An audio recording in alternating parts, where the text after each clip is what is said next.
नीतीश कुमार जैसे ही उन्हें पाला बदल ले, प्रशांत किशोर बड़ा गुस्सा में रहन और उनका ये बात मंजूर ना रहे। कारण कि नीतीश कुमार के मजबूर होकर के भारतीय जनता पार्टी के उस सारा रणनीति पर हामी भरे के पड़ी। वह पहले बता देनी है कि ईगो एक समान बा, दोनों कहल जाला कि दुश्मन के दुश्मन दोस्त होला, और ये बात प्रशांत किशोर और नीतीश कुमार पर लागू हो। लेकिन नीतीश कुमार डरवा के भारतीय जनता पार्टी के अपना साथे रखे खातिर मजबूर कैले कि 22-22 के खेल में धप्पा होला। भाजपा ओकरा में धप्पा मार दिले बा, ओकरा बुझा गई बा कि नीतीश कुमार लुका छिपी खेल रहा बा, और ये लुका छिपी में वो बार बार चोर बने खातिर तैयार नहीं खन। अब के हाली नया रणनीति बा और बड़ा रणनीति बा। प्रशांत किशोर के लगले कि एजा भारतीय जनता पार्टी के नीतीश कुमार के आगे कह के झटका दिहल जा सकेला और औकात बतावल जा सकेला, आपन विशेषता बतावल जा सकेला। और नीतीश कुमार और प्रशांत किशोर दोनों के मानसिकता एक तरह के बाद दोनों अपन विशेषता और विशेषण बतावे खातिर हमेशा तैयार नजर आवे।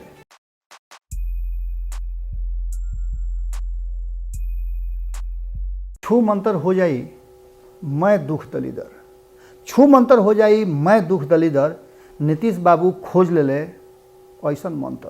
गोड़ लगता नहीं हेरा से अभिनंदन बरुआ के अपना कार्यक्रम जना के नाम है खूटा ठोक के। सबसे पहले तो रुआ लोग के खाली फिर से बहुत प्रणाम करतनी, हेरा से अभिनंदन करतनी कि जौन तरीका से रुआ लोग कल मातृभाषा दिवस के प्यार दुलार उद्गार, बहुत लोग के व्यक्तिगत रूप से भी फोन आयल, बहुत लोग ये बात कहल कि भोजपुरी के झंडा जिसे हम खड़ा रखले बानी ओकरा के और ऊपर लहरावे फहरावे के बाद भोजपुरी के 8वीं अनुसूची में शामिल करे के भी बात, और एक साथ साथ जौन भोजपुरी के लेकर के मन में कोनो लोग के बात रहे वो नीतीश कुमार जी कल क्लियर कर दिले, और खास करके ये बात कहले कि माध्यमिक स्तर से प्राथमिक स्तर से भोजपुरी के पढ़ाई शुरू हुई। एक मतलब बा कि भोजपुरी के दिन अगर नीतीश कुमार चाहता रहे तो लौट सकेला। लेकिन हम बात एक से आगे के करे आयल बनी। आज बात बिहार के राजनीति के ओह पहलू के करे आ रहल बनी जौना के लेकर के नीतीश कुमार जी अभी लुका छिपी खेलता रहन। लेकिन 22-22 के खेल में वो देखले हो कब कि 22-22 के खेल में धप्पा होला। भाजपा ओकरा में धप्पा मार दिले बा, ओकरा बुझा गई बा कि नीतीश कुमार लुका छिपी खेल रहा बा, और ये लुका छिपी में वो बार बार चोर बने खातिर तैयार नहीं खन। अब के हाली नया रणनीति बा और बड़ा रणनीति बा।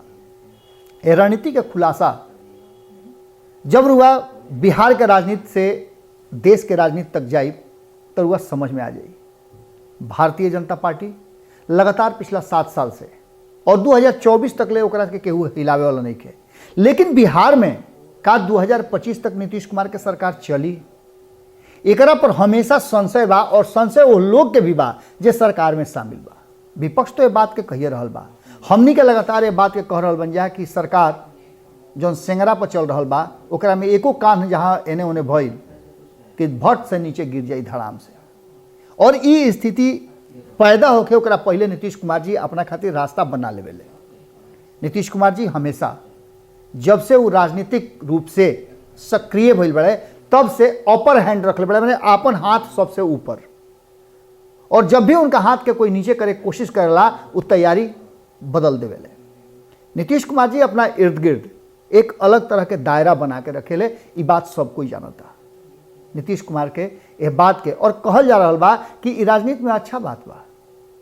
हाल फिलहाल में नीतीश कुमार जी दिल्ली गए रहे, ओकरा बाद प्रशांत किशोर के चर्चा सबे के सुने के मिलत। लेकिन रुआ लोग के याद हुई, अगर खूंटा ठोक के रुआ नियमित दर्शक बानी तो रुआ ये बात के याद हुई, और नइखे याद तो रुआ 1 महीना पीछे जाई।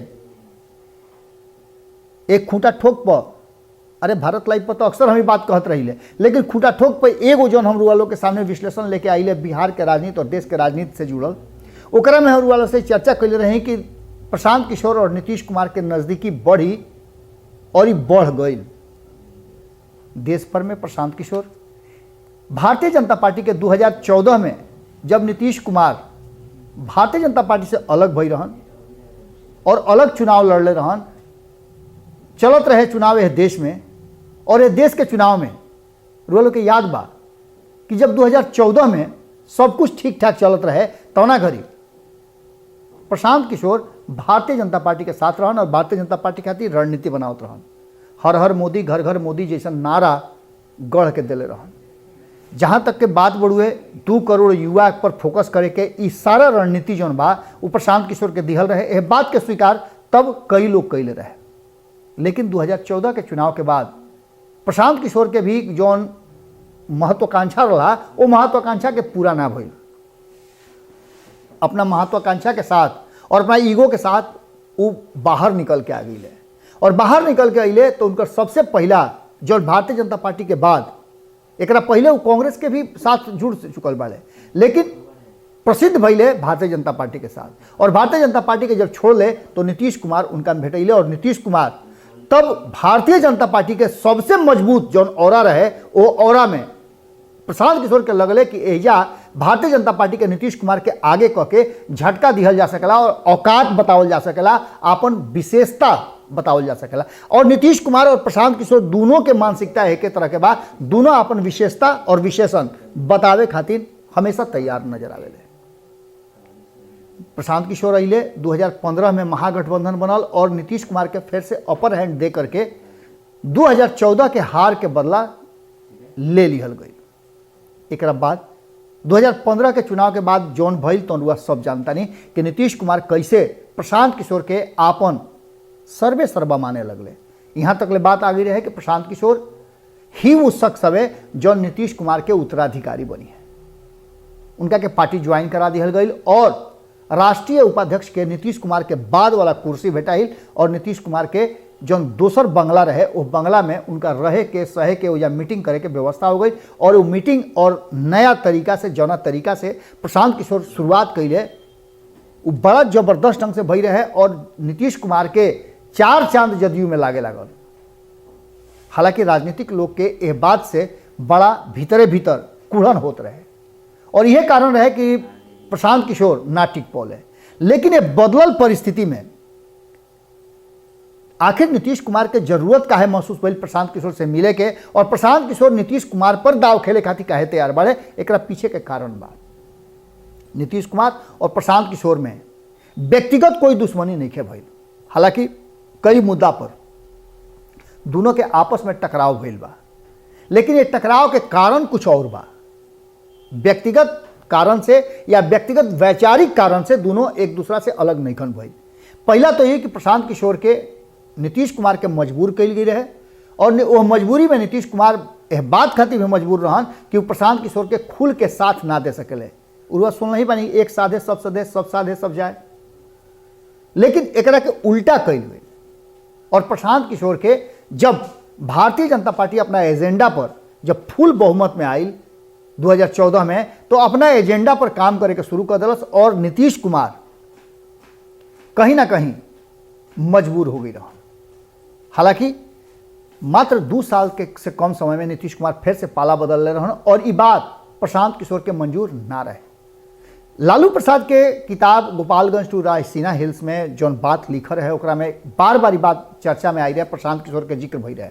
रुआ याद हुई कि गांधी मैदान में जब शपथ ग्रहण नीतीश कुमार के महागठबंधन सरकार के भई रहे तो घड़ी प्रशांत किशोर स्टार रहन और हर नेता एक खाली प्रशांत किशोर के नज़दीक जरूर पहुँचे रहे।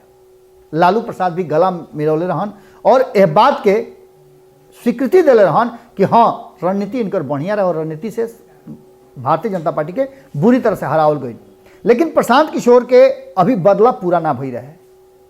नीतीश कुमार जैसे ही उन्हें पाला बदल प्रशांत किशोर बड़ा गुस्सा में रहन और उनका ये बात मंजूर ना रहे, कारण कि नीतीश कुमार के मजबूर होकर के भारतीय जनता पार्टी के उस सारा रणनीति पर हामी भरे के पड़ी। एक पहले भी प्रशांत किशोर नोटबंदी के लेकर के जब नीतीश कुमार समर्थन कैले रहन तो उनके विरोध कैले रहन।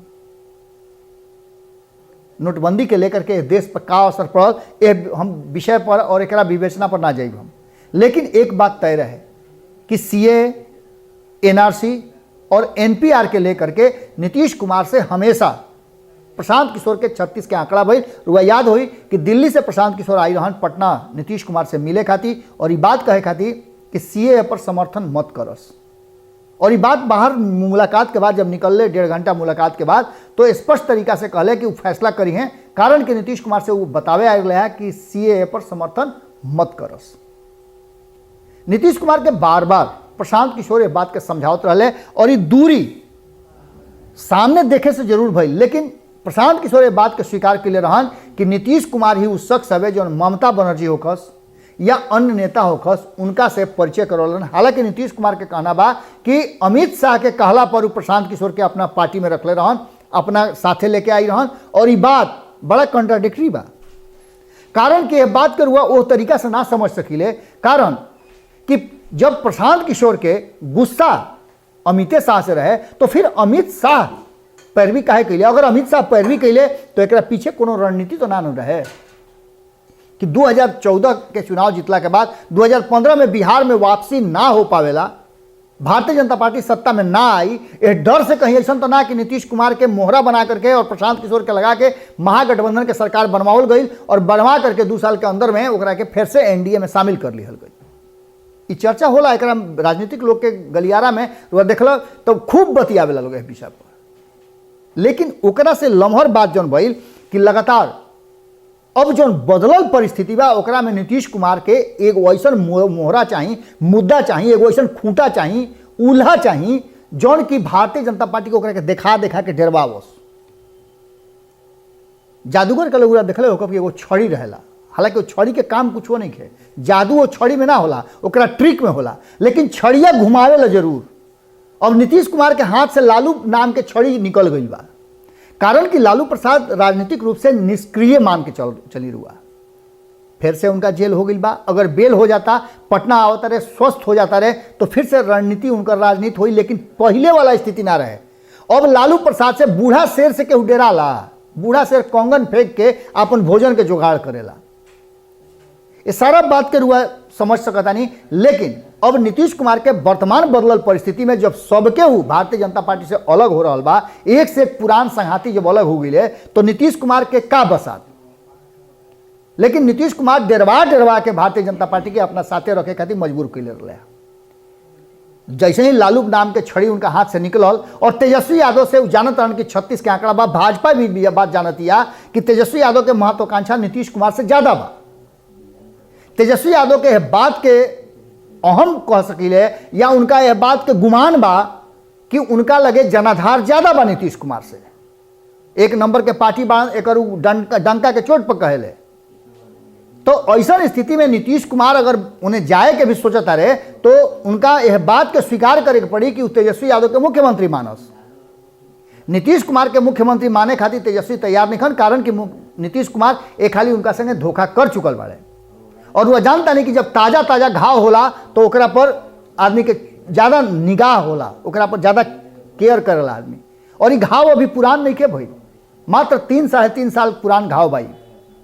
यह बात के लेकर के कहीं ना कहीं नीतीश कुमार के एगो छड़ी चाहत रहे, जादुई छड़ी चाहत रहे, वो प्रशांत किशोर में उनका भेटा गई। और प्रशांत किशोर ही उस शख्स बाड़े रुआ ये बात के मान ली कि ना भाजपा, कारण कि भाजपा तो अपन प्रधानमंत्री बनाई, ना आरसीपी सिंह बना सकेले, ना ललन सिंह बना सकेले, ना जो उपेंद्र कुशवाहा कह रहा बन वो बना सकेले, ना लालू प्रसाद बना सकेले।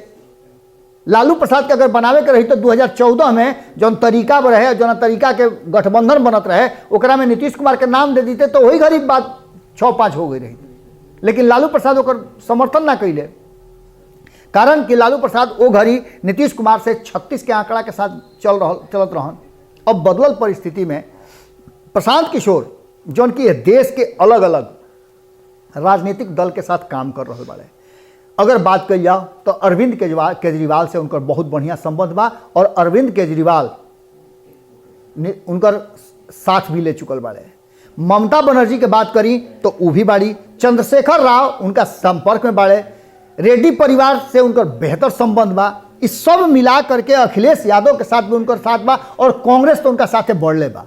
एकरा मतलब कि देश के 5-6 पार्टी जौन की सत्ता में काबिज बा, कहीं ना कहीं वो एह बात के लेकर के और राजनीतिक रूप से बड़ा पार्टी बा, वो प्रशांत किशोर के साथ अभी भी जुड़ल बा, चाहे जौना रूप में जुड़ल होके। और नीतीश कुमार एह बात के समझ सकता नहीं हुआ कि नीतीश कुमार के प्रशांत किशोर सबसे ज़्यादा करीबी भी रहे हैं। जैसे ही नीतीश कुमार मुख्यमंत्री बनले 2015 में तो एकमात्र ऐसा शख्स रहन और उनका खातिर अमेंडमेंट कल गई बिहार के कानून में चुनावी रणनीति के बाद कि उनका के विशेष रूप से प्रशांत किशोर के मंत्रिमंडल के मंत्री के बराबर समकक्ष उनका के ओहदा दिहल गई रहे, पावर दिहल गई रहे। एक मतलब रुआ समझ सकता नहीं कि प्रशांत किशोर के प्रति कहीं ना कहीं सॉफ्ट कॉर्नर जरूर बा। दोनों के रुआ पहले बता देनी है कि ईगो एक समान बा। दोनों कहल जाला कि दुश्मन के दुश्मन दोस्त होला, और ये बात प्रशांत किशोर और नीतीश कुमार पर लागू होता। भले नीतीश कुमार एकरा खातिर इनकार करस, लेकिन प्रशांत किशोर उस शख्स वाले जौन की चाहे वो नीतीश कुमार के बिहार में कतनो सीट आवे, लेकिन आवे वाला समय में झारखंड होके, पश्चिम बंगाल होके, महाराष्ट्र होके, राजस्थान होके, तेलंगाना होके, ऐसा कई गो राज्य बा जौना के लेकर के प्रशांत किशोर नीतीश कुमार खातिर रणनीति बना सकेले। और जौन एक बड़ा तीसरा मोर्चा बनावे के कवायद चल रहा बा, या फिर एकरा के G23 भी कह सकीले, एकर जौन कवायद चल रहा बा ओकरा में रुआ नया बयान सुनले हो कब कि कांग्रेस के जौन MLC वाले समीर कुमार वो स्पष्ट बयान दिले रहे है। हालांकि वो तो कहले है कि राष्ट्रपति बने खातिर यदि नीतीश कुमार के नाम आगे कही जाता तो वो ओकर समर्थन करी हैं, लेकिन देखी कहीं पे निगाह है, कहीं पे निशाना होला। नीतीश कुमार के लेकर के प्रशांत किशोर जौन रणनीति बना रहा बाड़े, और यह रणनीति से नीतीश कुमार खुश भी बाड़े, कारण कि दिल्ली से लौटला के बाद नीतीश कुमार के चेहरा के जौन चमक बा वो बढ़ल नजर आई। कारण कि वह देखले हो कब कि 27 साल के बाद लालू प्रसाद पर खुल करके नीतीश कुमार के बोलना कि नीतीश कुमार माने ई कहना अपना के ओ झंझट झमेला से अलगे करना कि हम एमे कहीं ना रही रे दादा, हमारे में कोनो हाथ ना रहे। लेकिन दूसरा तरफ बदलल परिस्थिति में नीतीश कुमार खातिर जो तैयारी चल रहा बा और बीजेपी के कमजोर करे खातिर जो प्रशांत किशोर रणनीति और योजना बनौले बाड़े, ओकरा में बहुत जगह कमजोर जरूर कैले बाड़े। रुआ 2014 से उठा के देख ली तो भारतीय जनता पार्टी कई राज्य में अपन सरकार से हाथ धोले बा, प्रयास खूब कैलस, लेकिन सफल ना भइल। कहीं कहीं जोड़ गांठ कह के सरकार जरूर बना ले बा, कहीं कहीं दूसरा के साथ कोलिब्रेट करके सरकार बनौले बा। लेकिन बड़ा बात यह बा कि प्रशांत किशोर देश स्तर पर भारतीय जनता पार्टी और नरेंद्र मोदी के कमजोर करे के कोशिश में लागल बा। उत्तर प्रदेश चुनाव सहित अन्य जौन राज्य में चुनाव हो रहा बा 5 राज्य में, ओकरा परिणाम के बाद ये मामला और आगे बढ़ जाई। एक तरफ जहां नीतीश कुमार के लेकर के भारतीय जनता पार्टी अलर्ट हो गई बा, कारण कि अब बुझा गई बा कि नीतीश कुमार अपन रास्ता बदल सकेले। दूसर का तरफ बदलल परिस्थिति में बहुत कुछ बदलल बा, और प्रशांत किशोर के जरिए नीतीश अपना भाग्य के एक बार केंद्रीय स्तर पर आजमावल चाहता रहा, और यह आजमावला में राष्ट्रीय राजनीति में कहीं ना कहीं अगर कोई नीतीश कुमार के शिखर पर पहुंचा सकेला, वो सीढ़ी तक पहुंचा सकेला, तो ओकरा में प्रशांत किशोर के नाम रुआ कमजोर मत मान के चलिए। रणनीति बनावे के बात होके या प्रशांत किशोर पर भरोसा होके, नामी बनिया रुआ बात जानता नहीं, नामी बनिया के कुछो बिका जाला। वह स्थिति बा कि प्रशांत किशोर के एगो ब्रांड बन गई बाड़े, और ब्रांड पर नीतीश कुमार के भरोसा बा, और संगे संगे राजनीतिक दल के बहुत सारा नेता और बहुत सारा राजनीतिक दल बाड़े जिनका भरोसा बा, और ये भरोसा नीतीश कुमार के अगर भाजपा से अलग कर देवे तो कोई बड़ा बात ना हुई। आज के खूटा ठोक में खेला रस दिले नीतीश कुमार बरियार, ये बात रुआ से कहले बानी, और उखाड़ कबार हुई यह बात के भी कहीं ना कहीं संकेत मिल रहा बा।